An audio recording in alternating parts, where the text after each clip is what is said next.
Carl, last time I seen you, I think it was your penultimate fight where you lost a very close, I know you'll argue with me, but you lost a closer decision for the Central Area title, Cruiserweight title against Wayne Adini.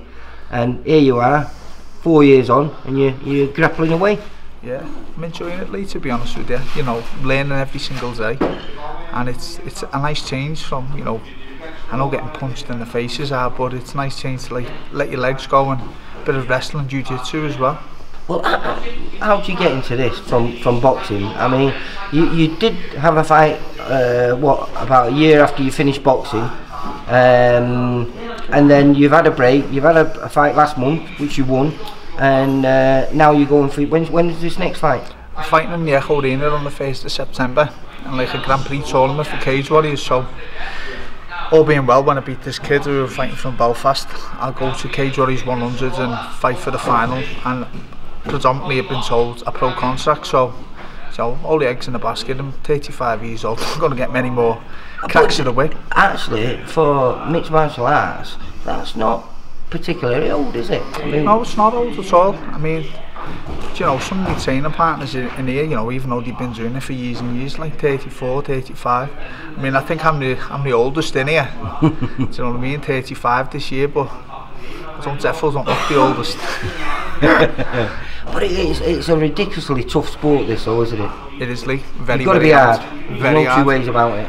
You know, people always make the comparison between boxing to MMA and how different it is, and you know, boxing's so much more harder than it.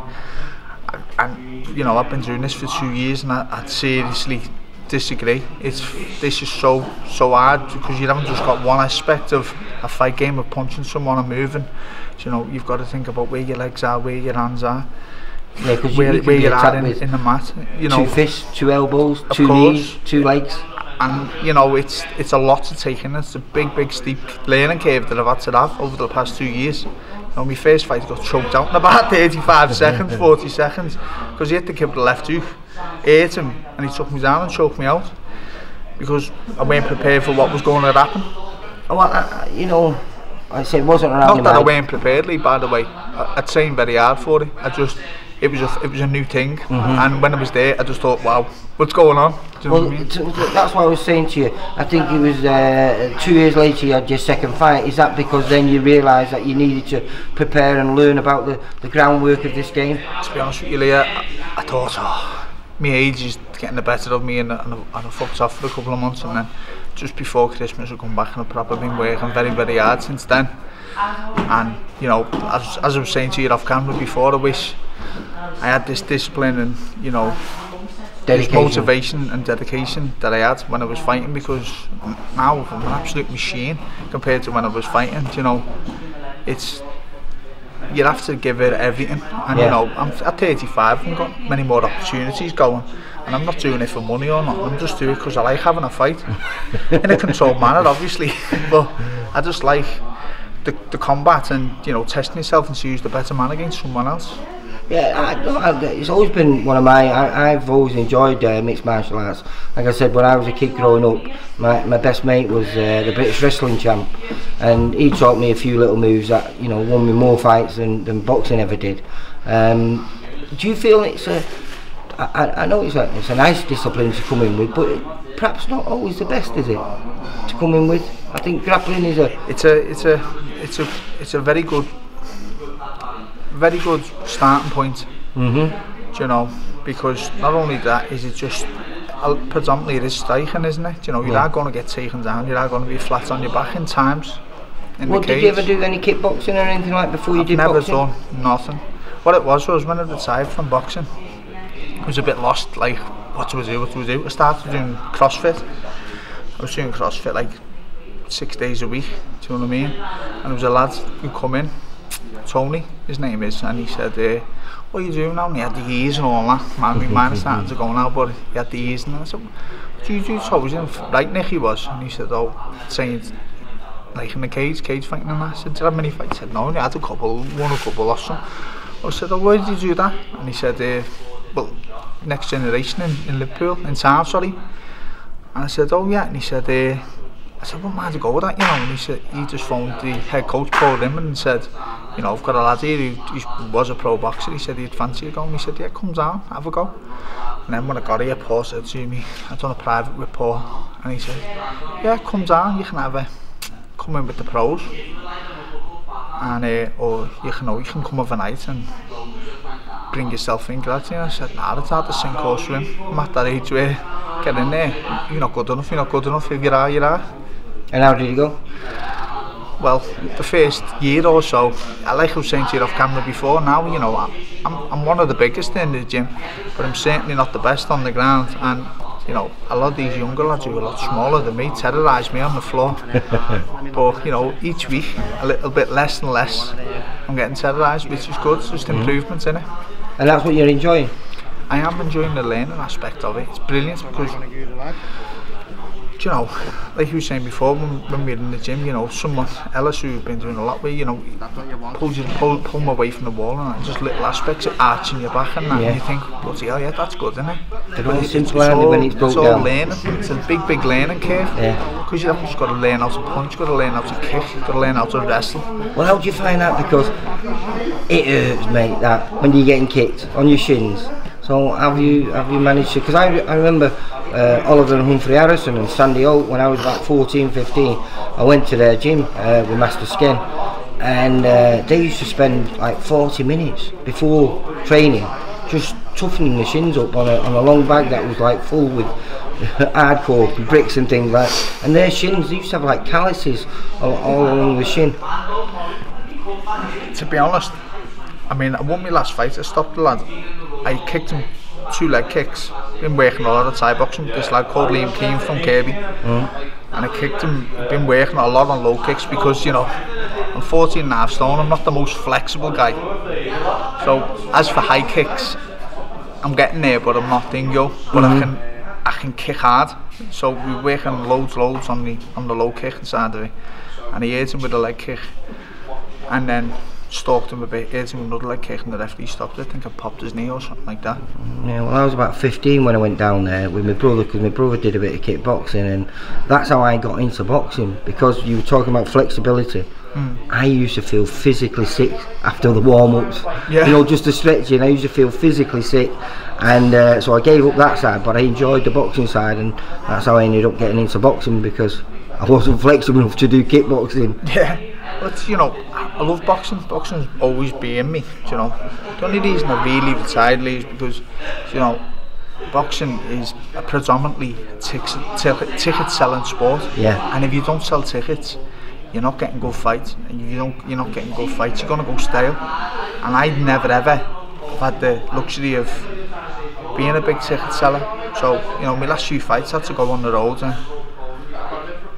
and you know, I thought I'm not going into the journeyman stage of someone who's got a good record. But you know, it would be a good name on someone else's record. So I thought, nah, I'm not into that.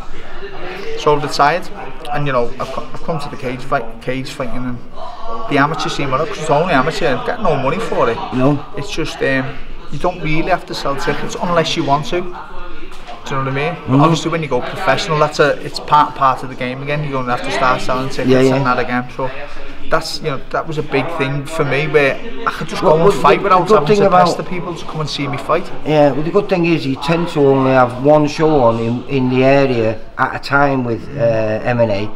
Perhaps because it's not quite as big as boxing, you know. In Manchester now, you can have, on a weekend, you can have 3 shows, you know, professional shows that is, as well as a big show on at the arena. So that's when it's hard. But I presume they sell this more as an event, don't they? And they have they usually have about 10, 15 fights on, don't they, minimum? Oh yeah. Yeah, the long nights. I mean, when I fought the other week, I think I was about 4th on, and my mate Ellis, who was just, you know, doing a lot of coaching, I think he was on 2nd to last, so it was a long night, you know what I mean.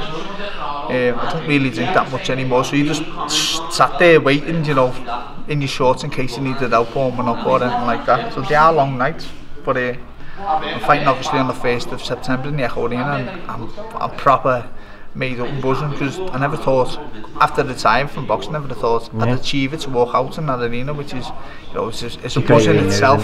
You know, I've watched from the outside the amount of people coming in, and with Paddy Pimblett topping the bill, it's going to be absolutely rocking. So. Well, he's good friends with one of our fighters, Masha Dodd.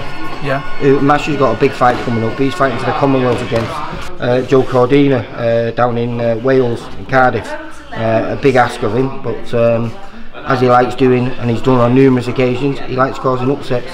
So you know, you can't knock Masha Dodd though, can you? No. I tell you what, he's got a set of plums on him. He just doesn't care. He'll have it with anyone, and you know, a lot of, you know, my boxing career, I tried to do that. I never took to fight. I always, whether I got it on short notice, long notice, what, I always got in there and gave it my best. Sometimes I fell up short, sometimes a lot short, but you know. But you know, it's nice to say now, you'd been in with one world champion when you'd retired, and now it has moved up to 2, because Rocky's just picked up a world title. And it's, you know, shoulder strain because he got bingo by the pair of them. But you know, I made up for Rocky, to be honest with you. He boxed, he's a cracking liar. He boxed, I thought he boxed brilliant. He did. At the weekend, and I thought, you know, I thought people could have given him a bit more praise than they have done, do you know what I mean? He's gone onto a German's back garden and, you know, and ripped the title off him, really, hasn't he? You know, never just beat him, he ripped it off him. So I think he needs commending on that, instead of people trying to make excuses why that Zoiga weren't right or something like that. Yeah, you know, why not give him a pat on the back and say well done, like, do you know what I mean? Instead of,